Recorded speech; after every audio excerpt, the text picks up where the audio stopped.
Welcome to this tutorial. I aim to provide an introduction to evaluating research methods in order for you to gain higher marks in your exams.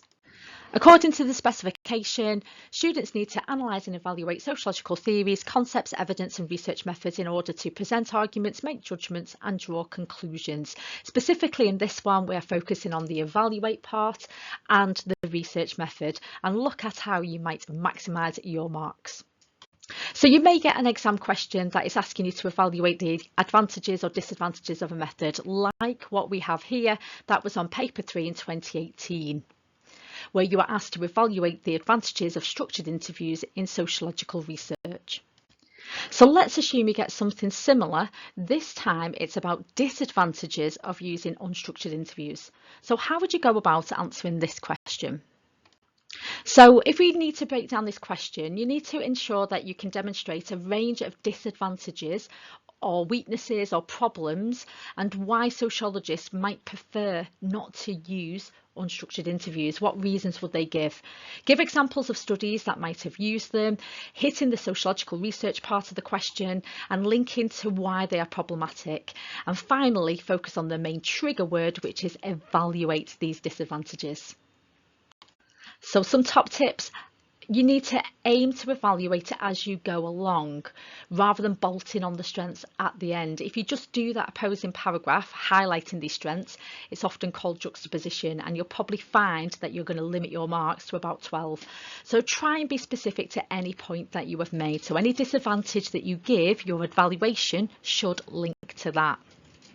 So let's consider we have identified these 4 disadvantages. So how would we specifically evaluate these as we go along to avoid juxtaposition?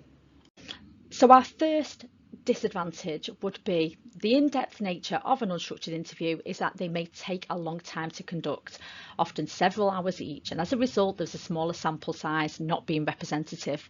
For example, Oakley's study into becoming a mother generated 545 hours and 26 minutes of tape recording to be analysed, and as a result her sample was 66 women. This compared to the structured interviews of Wilmot and Young, who had 933 people in their sample, and their interviews range from 10 minutes to half an hour. However, these large amounts of data does lead to a lot of more qualitative, in-depth meanings being uncovered. It also means that you can check understandings, clarify misconceptions, and all this will add to the data, resulting in more accurate data that, according to interpretivists, is higher in validity. Secondly, our unstructured interviews are unreliable. This is due to a lack of fixed questions. There's no standardised procedure. So as a result, it's hard to replicate an unstructured interview. However, despite this, interpretivists would argue that not having fixed questions is actually a strength, due to the flexible nature of unstructured interviews means that you can follow up these interesting points and ideas. Our third disadvantage would be is that these unstructured interviews may often lack validity. Critics argue that they are an interaction between an interviewer and interviewee, so ultimately they are artificial conversations, and this could pose further problems such as social desirability, people lying or exaggerating the recollection of events for what they've been asked about. Whereas feminists would argue that instead of being artificial, unstructured interviews are a lot more valid. They allow the interviewee to expand on ideas, the thoughts, without the imposed structure of other methods. They allow an equal power balance based on empathy, trust and support.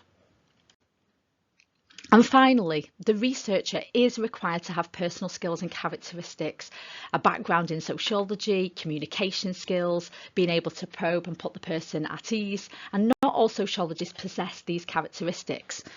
And as a result, to gain these skills, you could add to the cost because you might need to train to become a stronger interviewer. Again, our interpretivists and feminists argue that this is actually a massive strength rather than a weakness. Having these skills and qualities mean that you can gain a rapport. Putting the interviewer at ease will allow them to open up a lot more, gaining more truth or validity. And finally, the question did mention sociologists, so make sure you link to theoretical perspectives such as our positivist. So due to the flexible nature of an unstructured interview, they argue that they lack reliability, generalizability and representativeness, and using these points to justify against their use. Interpretivists, however, despite these disadvantages, justify their use based on their belief that unstructured interviews create qualitative data that focuses on gaining insight and meaning into the subject's point of view. And finally, our feminist, they would favour the use of unstructured interviews as they are less patriarchal. They're based on this relationship of trust and empathy. So massive thank you for watching. If you have found it useful, click that like, share it and subscribe.